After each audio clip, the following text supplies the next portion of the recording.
grab the set by the balls. Grab the set by the balls.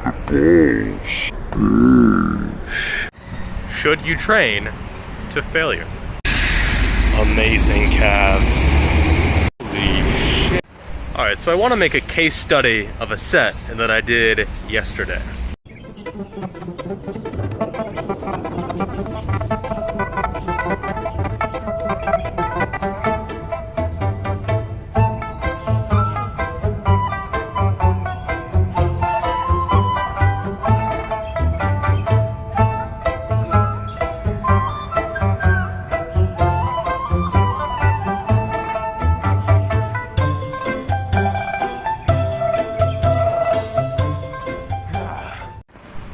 Now, as you can see, I pushed to basically complete failure.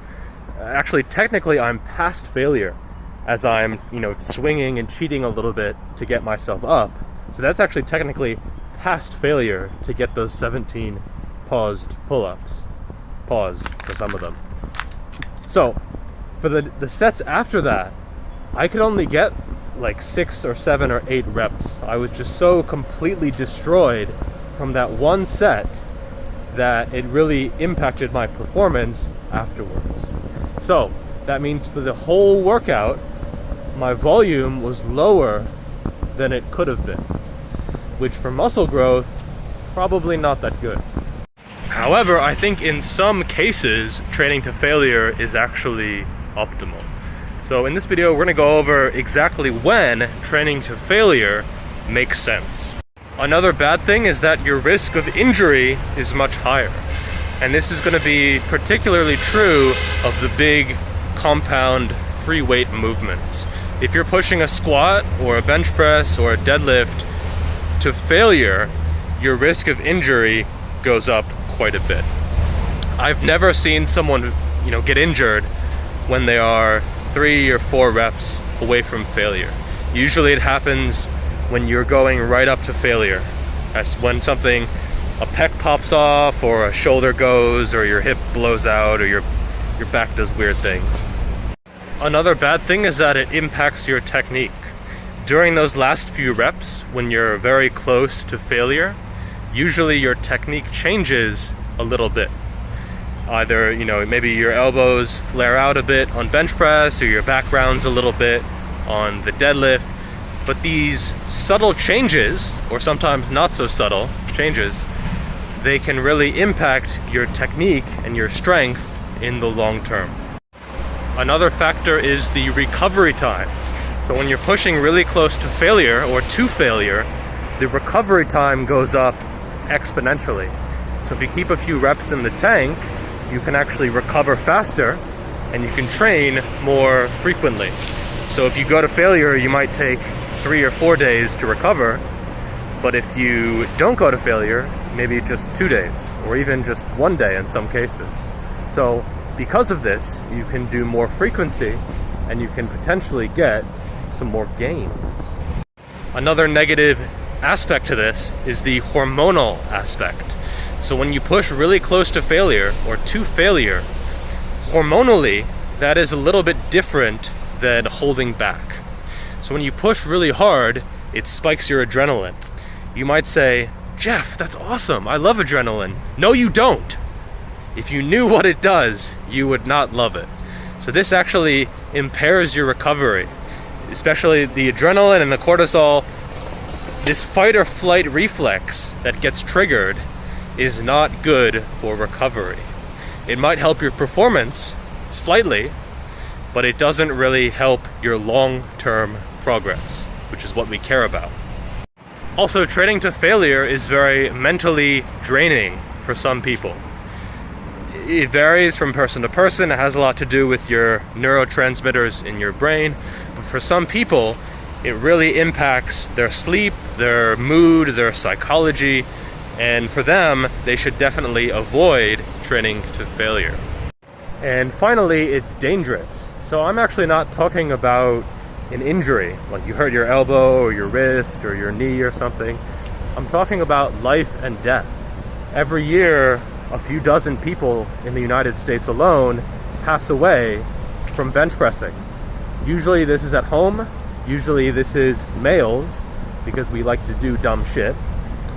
But this is a very real situation that is often, from training to failure. People think they can get one more rep, they cannot, and then they unfortunately suffer the consequences. So in spite of all that, I think training to failure still has a lot of benefits, and that you should absolutely use it some of the time. One benefit of training to failure is that you can recruit more muscle fibers.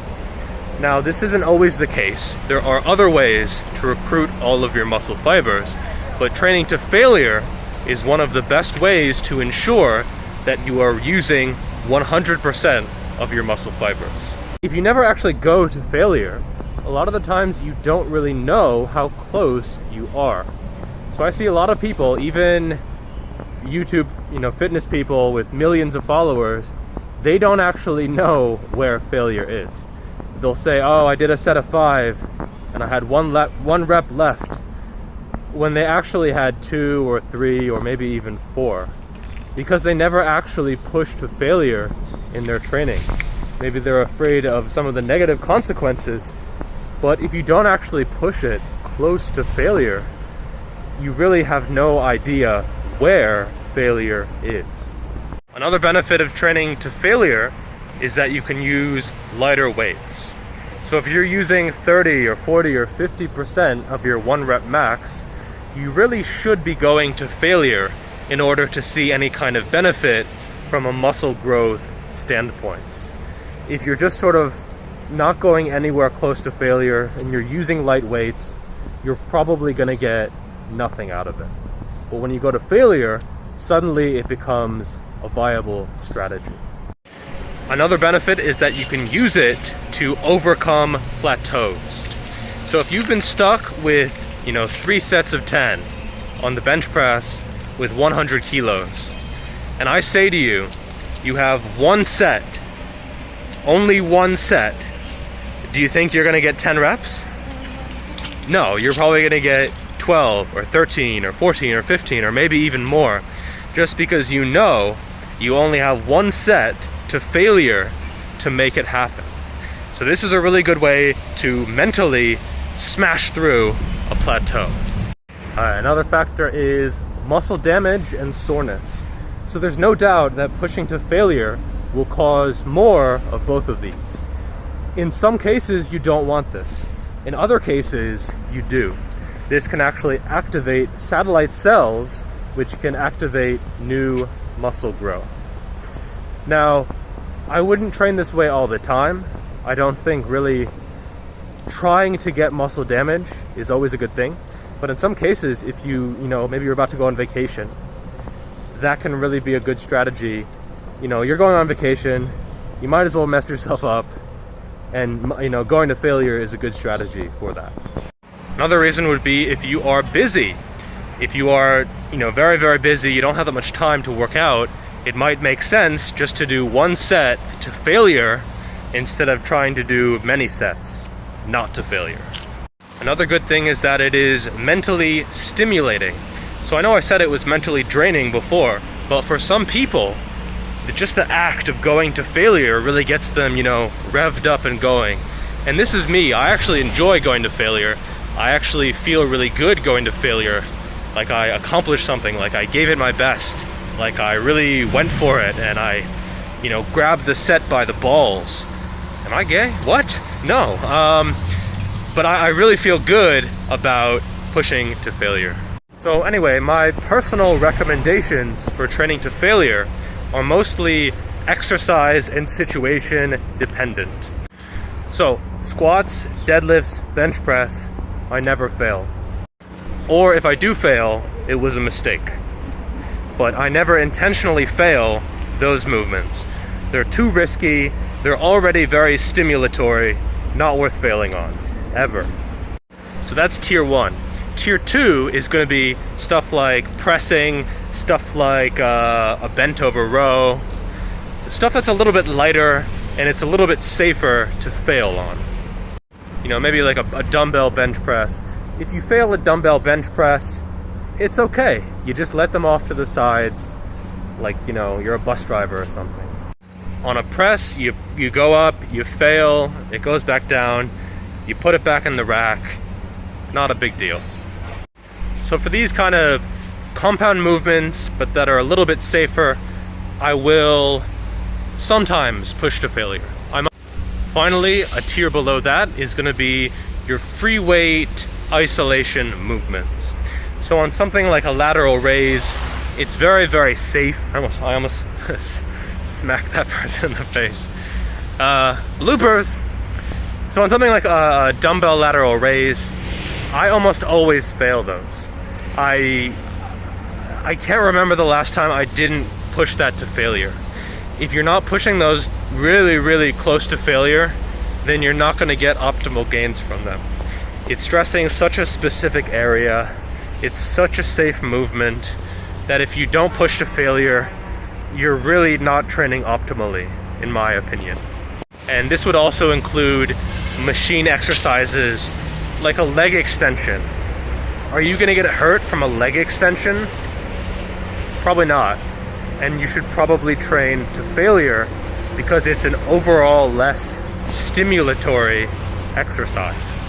So those are basically the 3 tiers that I use. Never, sometimes, and always. Now, of course, there are shades of gray. There are tiers between tiers. But those are basically the classifications that I use. Ultimately, this is your decision. And you need to be able to feel how close and how far you should push each set.